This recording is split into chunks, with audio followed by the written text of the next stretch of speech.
Oi gente, tudo bem? Bem-vindos a mais um vídeo do Aventuras na Leitura, eu sou a Kelly e hoje eu venho trazer para vocês o balanço aí dos projetos de leitura que eu fiz durante o ano de 2018. Ao todo foram dois grandes projetos que eu realizei durante o ano de 2018. O primeiro deles foram os 12 livros para 2018 e o segundo, o desafio Aventuras na Leitura. Bom, o projeto 12 livros para 2018 eu montei da seguinte forma, né? Dentre os desafios, então, aí, dos 12 livros, o primeiro era ler uma série e os demais eram ler determinados livros dos projetos que eu já faço aqui no canal há algum tempo, daquelas famosas listas, né? Dos 100 livros essenciais da literatura mundial, da literatura brasileira, dos 1001 livros para ler antes de morrer e do desafio da Rory Gilmore. Então, eu sempre pegava alguns livros desses projetos aí e encaixava nos meus 12 livros para 2018, no caso, ou para 2017, que se eu não me engano eu também fiz dessa forma. Eu vou deixar linkado nos cards e na descrição, caso vocês queiram dar uma conferida nesse vídeo, que eu fiz bem no começo de 2018 ou no final de 2017, não me recordo agora. Mas então, o meu objetivo desse vídeo é mostrar para vocês o saldo de leituras, né?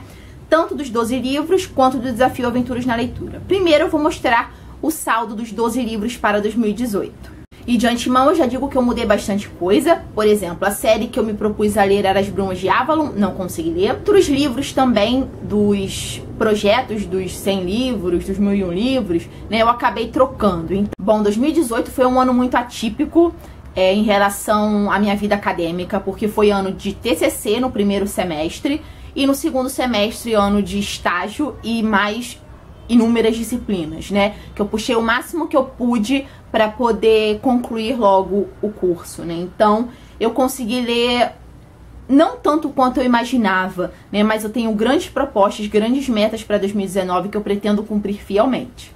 Bom, a série que eu me propus a ler em 2018 foi As Brumas de Avalon, e eu não consegui cumprir. Porém, quando eu comecei aqui o projeto Leia Literatura Nacional, chegou até mim uma série / trilogia, na verdade é uma trilogia, de uma autora nacional. E, de certa forma, foi bacana porque encaixou nesse meu desafio, né? De ler uma série no ano. Então, a série que eu estou falando, a trilogia no caso, é da Caverna Cristalina. Porém, até hoje eu só li o primeiro e o segundo. O terceiro livro eu lerei nas minhas férias, né? Então, a série da Caverna Cristalina eu li Uma Aventura no Tempo, que é o volume 1, e li também O Desafio do Labirinto, que é o volume 2. Caso vocês queiram assistir a resenha, né, os meus comentários sobre esses dois livros, por enquanto, eu vou deixar linkado também para quem se interessar. E de antemão eu já digo que é uma trilogia espetacular. É uma história incrível, ambientada na Chapada Diamantina. Da famosa lista dos 100 livros da literatura mundial, dos 100 livros essenciais da literatura mundial, eu consegui ler 2 livros. E abrindo parênteses aqui no canal a gente tem alguns vídeos sobre esses grandes projetos, né, de livros essenciais. E no blog também, se eu não me engano, no blog eu tenho o desafio da Rory Gilmore, tá? Então eu vou deixar tudo linkado na descrição para vocês, né? Então, para o projeto dos 100 livros essenciais da literatura mundial, eu consegui ler 2 livros. São livros que eu tive que ler para a faculdade, para a disciplina de literatura portuguesa, e foi bem bacana, né? Assim eu me senti motivada a ler esses 2 grandes clássicos, e são eles Mensagem, do Fernando Pessoa, e Os Lusíadas, de Luís de Camões. Um grande desafio, inclusive, foi ler Os Lusíadas, né? E, assim, esse livro está repleto de anotações e eu gosto muito de ler grandes clássicos dessa forma, principalmente quando eu tenho que ler para a faculdade, né? E o mais bacana é que a gente consegue criar uma intertextualidade aí nesses 2 livros, né? Pessoa vem bem depois de Camões, é claro, mas tem muitos aspectos aqui que a gente consegue relacionar com Os Lusíadas de Camões. Enfim, talvez eu faça um post lá no blog, já que eu tô reativando o blog, né? Para o projeto dos 100 livros essenciais da literatura brasileira, eu li outro livro para a faculdade, para a disciplina de literatura brasileira, que foi um dos maiores desafios do ano, se eu não me engano, de anos. E eu estou falando de Macunaíma, do Mário de Andrade. Eu sei que eu fiquei devendo alguns comentários acerca desse livro pra vocês, né? Eu comentei nos stories um pouquinho sobre a minha experiência de leitura, que não foi nada fácil. Foi um grande desafio mesmo, eu senti vontade de abandonar o livro. E eu confesso que eu só não abandonei porque era pré-disciplina, ia ter prova, então aquela coisa acadêmica, né? Você é obrigado ali. Mas, enfim, foi uma leitura muito válida no final, porque eu aprendi muitas coisas sobre a história, muitas características, né? A análise da obra que o professor fez foi sensacional. Então, quem sabe um dia eu volto aqui pra fazer essa resenha, porém, antes eu quero muito fazer uma releitura, porque só assim pra conseguir falar desse livro. Para o desafio da Rory Gilmore, né, pra quem não sabe, esse desafio foi inspirado no seriado Gilmore Girls, né, já que a personagem da Rory lia muito, então pegaram os livros que a Rory leu durante o seriado e montaram esse desafio, essa lista, né. Eu li bastante coisa, né. Então, para o desafio da Rory, eu li o Fahrenheit 451, do Ray Bradbury, que é uma distopia que vai contar a história de um lugar onde o governo não aceita que as pessoas tenham acesso aos livros e os bombeiros têm a função inversa, que não é apagar o fogo, e sim incendiar. E eles incendeiam os livros ou as casas onde as pessoas se recusam a destruí-los. Então, assim, foi uma história que me marcou muito e Fahrenheit 451 se tornou um dos meus livros favoritos da vida.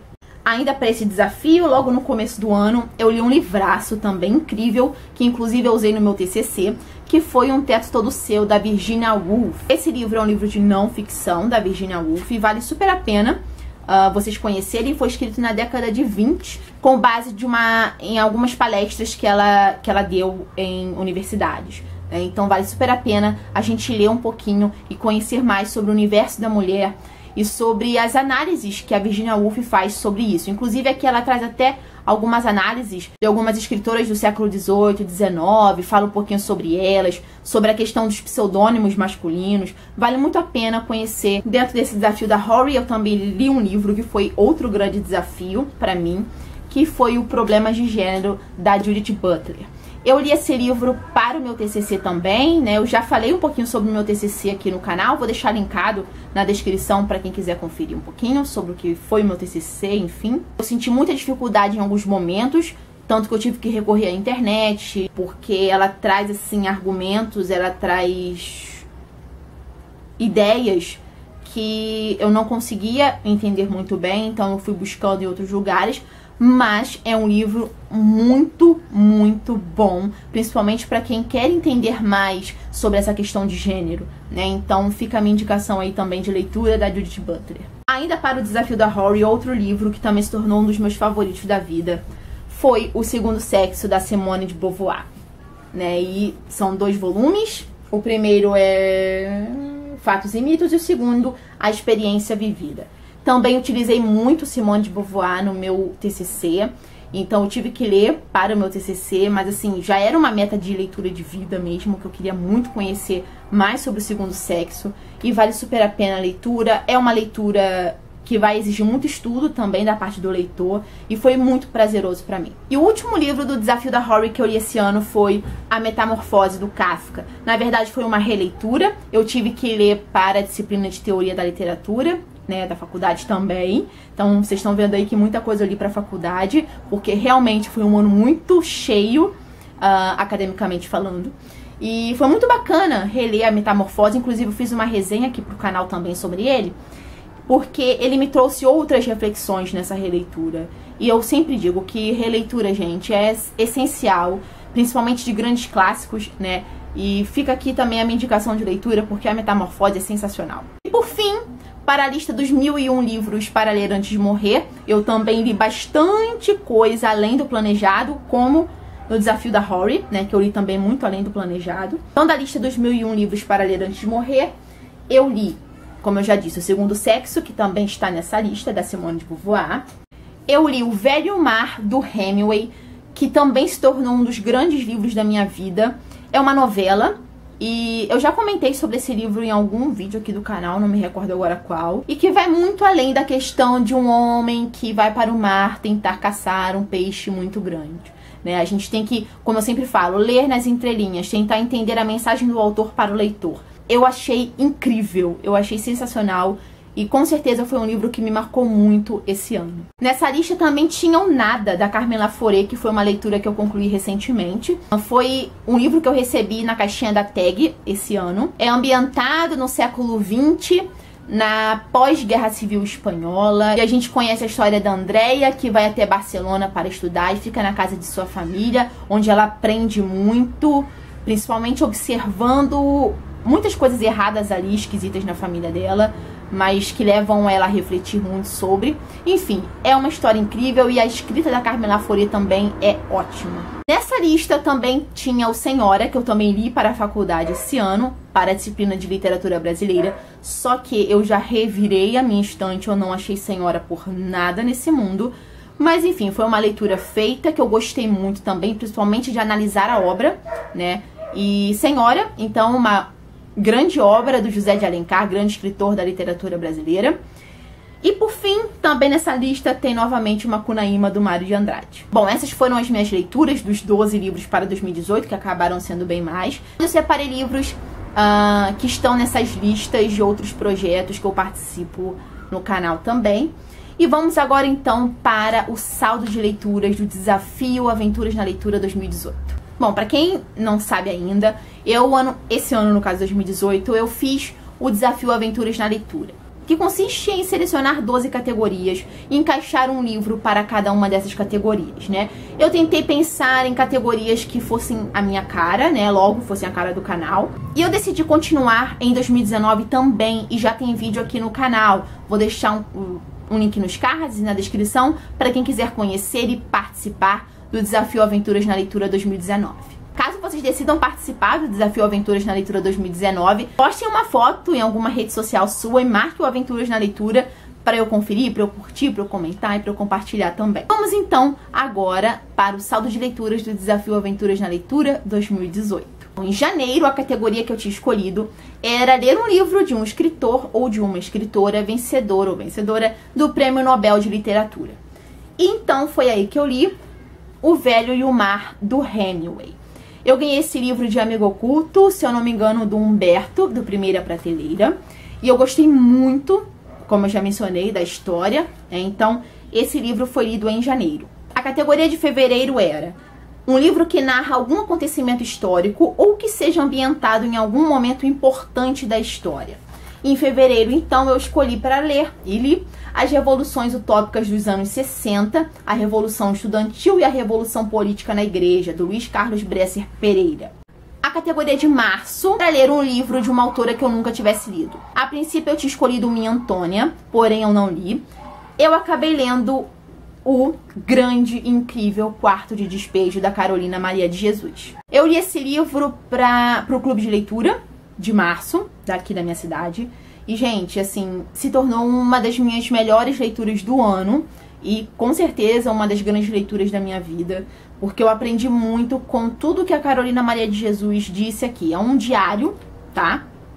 E Carolina Maria de Jesus viveu na favela, teve uma vida muito difícil, muito dura. Principalmente para criar seus filhos, né? Tinham condições muito precárias. Ela vivia em condições muito precárias.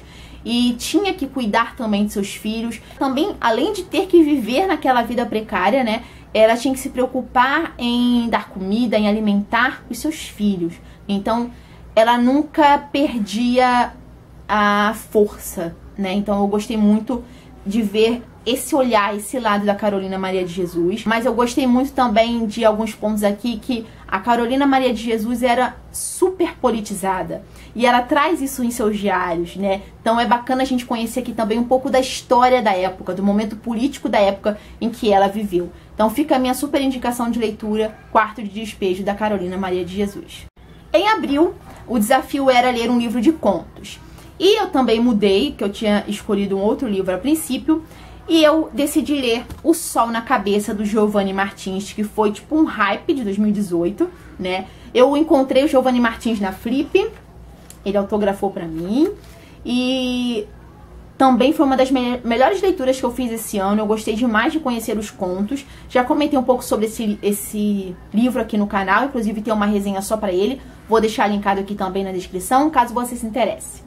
O desafio de maio era ler um livro autografado ou o que eu gostaria que fosse autografado, né? A princípio eu ia ler um livro do Milton Ratum, porém mudei de última hora porque eu comprei um livro que eu tava com muita vontade de ler, que é o Histórias de Leves Enganos e Parecenças, da Conceição Evaristo. Outro livro de contos, e ela também autografou pra mim. Se eu não me engano, foi na Ler, no Salão Carioca do Livro. Acho que é isso, enfim, o evento se chama Ler, aqui no Rio de Janeiro, que aconteceu na Biblioteca Parque, foi sensacional. Encontrei também lá a Mari Del Priore, enfim. Eu assisti uma palestra da Conceição Evaristo, eu tinha levado esse livro justamente porque eu sabia que eu ia assistir a palestra com ela, né, a roda de bate-papo lá, e eu queria muito encontrá-la para tirar uma foto e dar um abraço e que ela autografasse esse livro. Então eu li, e são contos incríveis, né? A escrita da Conceição Evaristo é única, e fica aqui já a minha indicação também de leitura para vocês, para quem quer conhecer um pouco da escrita dela. O desafio de junho era ler um livro de poesias, que eu também alterei o título, e eu acabei lendo O Coral e Outros Poemas, da Sofia de Mello Briner Anderson. Foi uma grata experiência conhecer os poemas, as poesias da Sofia de Mello. São poesias únicas, umas me marcaram bastante. Eu já até gravei um vídeo do Quinta-feira com Poesia, de uma poesia desse livro. Enfim, então esse foi o desafio e foi o livro lido de junho. O desafio de julho era concluir uma leitura, e eu não concluí, eu não consegui concluir. O de agosto, que eu também não consegui concluir, foi um livro escrito no período do Entre Guerras, também não foi. Em setembro, o livro nacional, acabou que eu li outros livros, né? Não o livro que eu tinha planejado, o que eu tinha planejado era o Confissões de Minas, do Drummond, e eu acabei lendo, em setembro, O Senhora, do José de Alencar, e outros 2 livros nacionais, tá? Que fizeram parte do projeto Leia Literatura Nacional. Então, em setembro eu li o Até Quando, Vai e Vem, da Cristiane de Murville, que também tem resenha aqui no canal. E também o A Bruxa da Sapolândia, do André Alves, que foi também outra grande leitura que eu fiz esse ano, também para o projeto Leia Literatura Nacional. E também tem vídeo aqui no canal, caso vocês se interessem. O desafio de outubro era ler um thriller ou um suspense, e não consegui ler o planejado, porém eu encaixei aí um livro que eu digo que é um pouco disso, que tem um pouco de suspense em sua essência, que também foi um livro que eu li para o projeto Leia Literatura Nacional, que é A Borboleta, o Sonho e o Corvo, da Andréa Fernandes. Um livro incrível, muito bacana, que também tem resenha aqui, então você pode conferir um pouco mais da história com essa pitada aí de suspense. Não consegui concluir os desafios de novembro e dezembro, que foram: novembro, um clássico da literatura nacional, e em dezembro, um livro escrito no século XIX. Então, infelizmente, esses 2 também não rolaram no desafio. Mas é isso, gente. Eu acho que esse vídeo já ficou grande demais, onde eu fiz o balanço aí das minhas leituras dos projetos de 2018. E eu espero muito que 2019 venha com tudo e que eu faça leituras incríveis. E é isso. Espero que vocês tenham gostado. Não esqueçam de curtir o vídeo, se inscrever aqui no canal e de me acompanhar nas redes sociais. Lembrando que, se você se interessou por qualquer um desses livros, o link para compra estará aqui embaixo. Caso vocês comprem pelo meu link na Amazon, você estará ajudando o canal sem pagar nada mais por isso. A gente se vê no próximo vídeo. Até lá. Tchau, tchau.